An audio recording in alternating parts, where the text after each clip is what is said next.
Hi everyone, Greeno here, and welcome to another little episode on Greeno Eats. Now you can see here, I am in a massive car park, and this car park is at Heathrow Airport.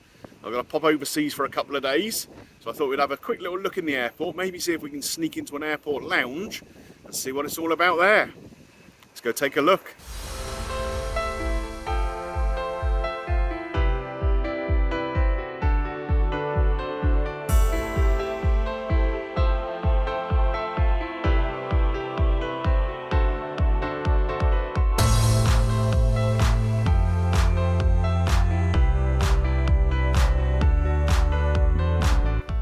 This is a pretty cool start. I'm in the pod parking, so I'm currently in a driverless vehicle that's taking me across to Terminal 5. It's pretty neat, it's the future.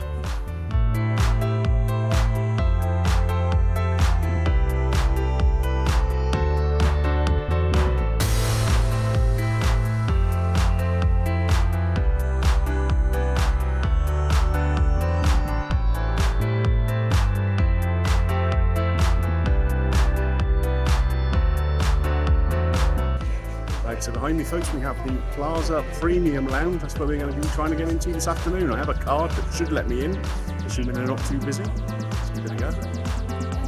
Right, well, the best laid plans and all that. Got to the desk, showed my card to get in, to be told they were very busy and there's about a 45-minute wait. So I had to scan a QR code, and we're going to see if I get a text at any point to say I have a space to go in the lounge. For now, I guess I've just got to hang around and mooch about a little bit.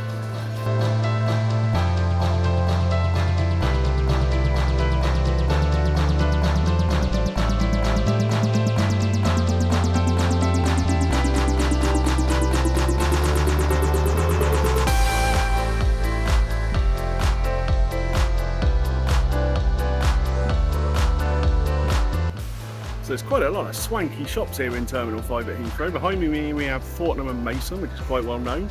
And just from where I'm stood, I can see Paul Smith, Rolex, Burberry, Cartier, Gucci, Louis Vuitton.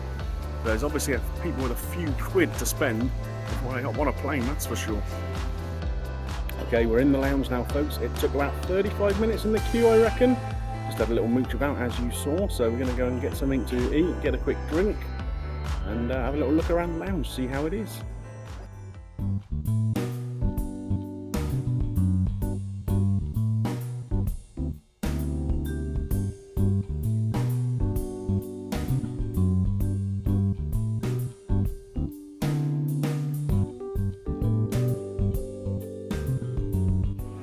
Okay, and here's the bar area, so they got a bunch of different spirits and wines and stuff here.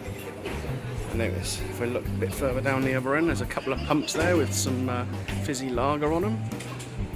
So there's plenty of choice, and it all free with the lounge entry, hopefully.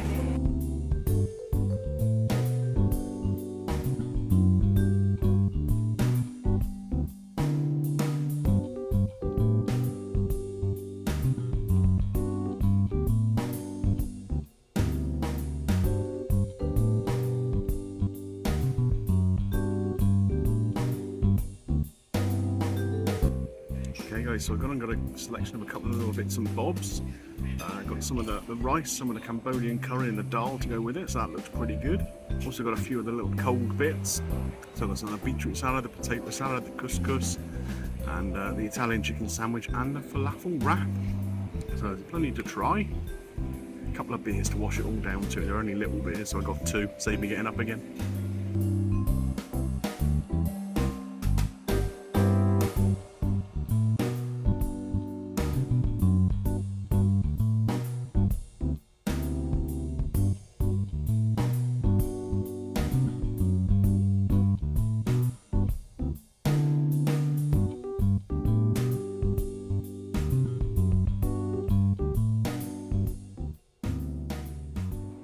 Okay, we'll start with the rice. Nice and fluffy. A few little clumps in there. I guess it's been sat around for a while. Sat on the side there. Let's try this Cambodian curry. It looks like it's got some aubergine or something in it. We've got some bamboo shoot there.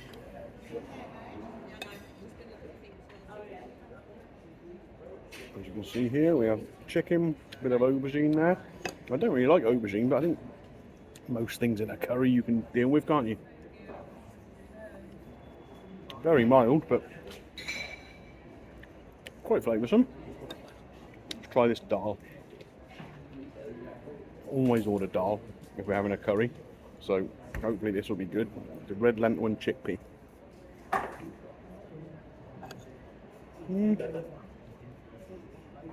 It's a bit watery. Could do with a little bit more curry flavour to it.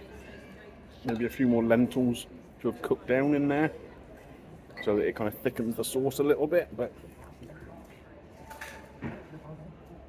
overall, it's not too bad. So let's switch the plates around now and try some of these cold bits. So first up, we've got the potato salad. Pretty bog standard looking potato salad there. Little cubes of potato, plenty of mayo, some kind of herb in it. It's tasty. The potatoes are nice and soft. Really creamy with that mayo. Yeah, it might be dill or something. It's quite a delicate herb, whatever it is. Let's move on to the beetroot. Beetroot is one of my favourite things.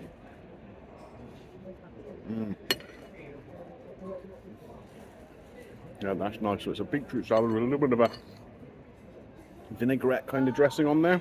So it's definitely a pickly kind of vibe to it.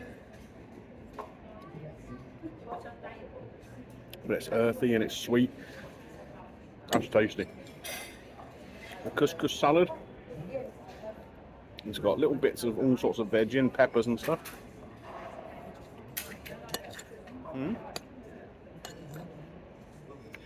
Could maybe do with a little bit of seasoning. A little bit of salt and pepper wouldn't go amiss. But those peppers and whatever. A little bit of onion in there too. Grilled onion maybe. Bring a nice sort of fresh little taste to it. Yeah, that's not bad. Next up, this is the falafel wrap. It's barely a mouthful, but we'll give it a go.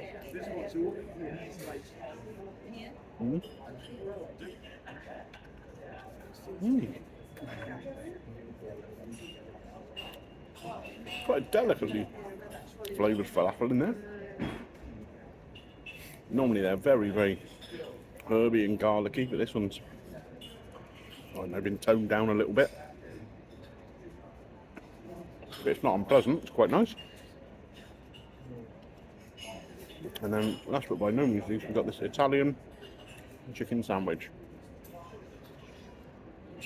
Let's see what makes it Italian.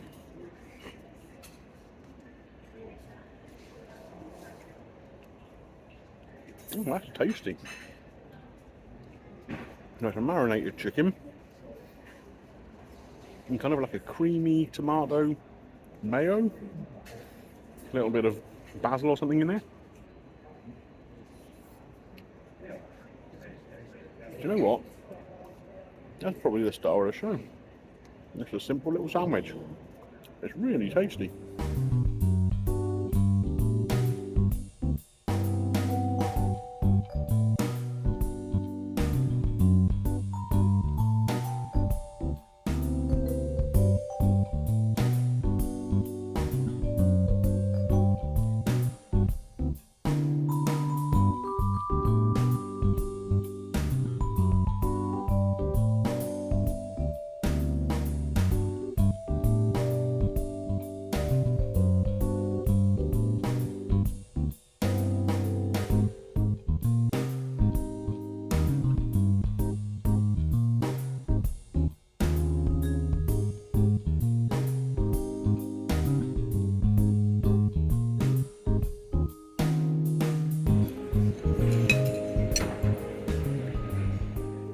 So what do I make of those savoury options then, folks? Well, I have to say, I pretty much enjoyed them. I've had better in airport lounges elsewhere, I think, but overall, it's pretty nice. The Cambodian curry was good. It had all sorts of different veg in it once I got into it. There were bits of baby corn in there, and bamboo shoots, and aubergine, and onion, and all sorts. Very kind of lightly fragrant curry, but tasty nonetheless. The dal also had a mixture of stuff in there. It wasn't just the lentils and the chickpeas. There was cauliflower in there and a couple of other bits and bobs. It was a little bland and a little watery, but you know, I'm not in a curry house here, am I? So you can't be too critical.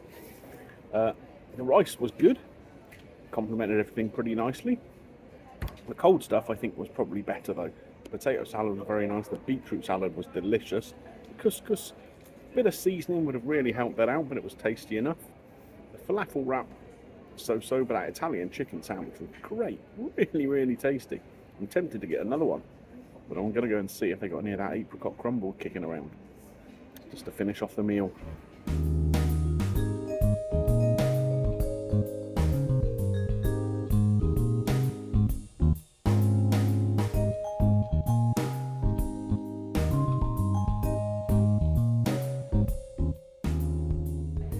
Okay, so as you have seen, I have picked up the strawberry mousse as well as a little bit of the apricot crumble.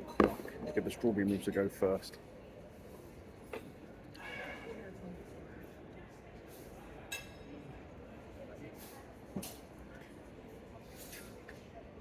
It's okay. It tastes just a bit like Angel Delight. They've added a bit more cream to.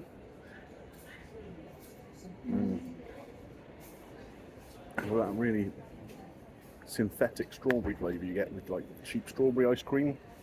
No, that's not brilliant. Probably the most disappointing thing so far. But let's try this crumble. So apricot is a little bit of a weird thing to put in a crumble. Normally you'd have apple and something, but we'll try it. You know what? That's really nice. So it was prepared with the custard already there. So what they've done is they've cut the apricots, put the custard on top, and then sprinkle crumble on top of that, which is a little bit of an unusual way to do things, but the apricots are lovely and soft. The custard, I think, is just a bog standard, kind of like, I don't know, what that custard you get in a tub or a tin, ambrosia or something like that, which isn't a bad thing. And the crumble, like I say, it's just sprinkled on top, so it's just kind of got that little biscuity hint to it all. It's not bad. Right then guys, so what do I make of this overall?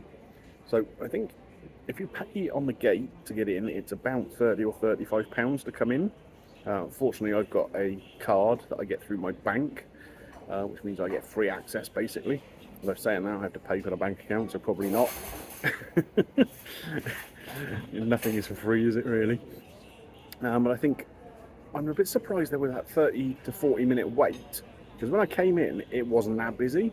It was probably about 60% capacity, so maybe they're just short-staffed today or something, but it's a little bit disappointing to be told to wait for 40 minutes and to walk in and find you've got your pick of tables, you know.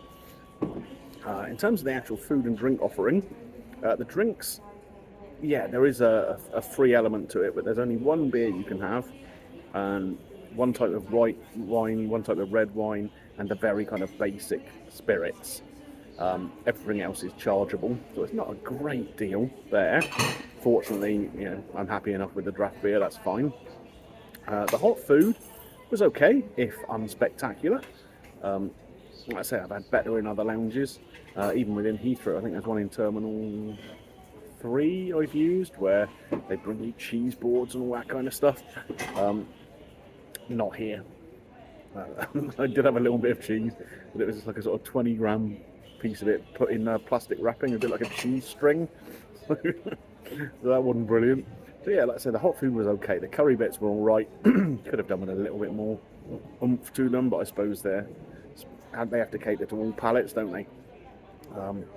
The cold stuff I think was better, but you know, you get that stuff for free at a harvester, don't you? So, you know, that wouldn't be worth 35 quid by itself, that's for sure.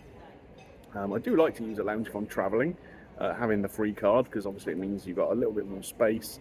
You've got a table, definitely you can do some workout, for example, and you know, it is quite nice to sit in a little bit more space, have a drink or whatever before you board the plane. Would I want to do it if I was paying 35 quid a pop? Maybe not. I'm not sure it's really worth that. It's filled a hole though before I get on the plane. Of course, I'm flying with British Airways nowadays. British Airways are pretty much just turned into Ryanair in recent years, so you don't get a free meal or drink on the plane anymore, I don't think. So yeah, so it's nice to line the stomach a little bit before we get on board and head off to Germany. Right, so I'm on the plane now, folks. Just waiting to take off. Boarding the last few passengers now.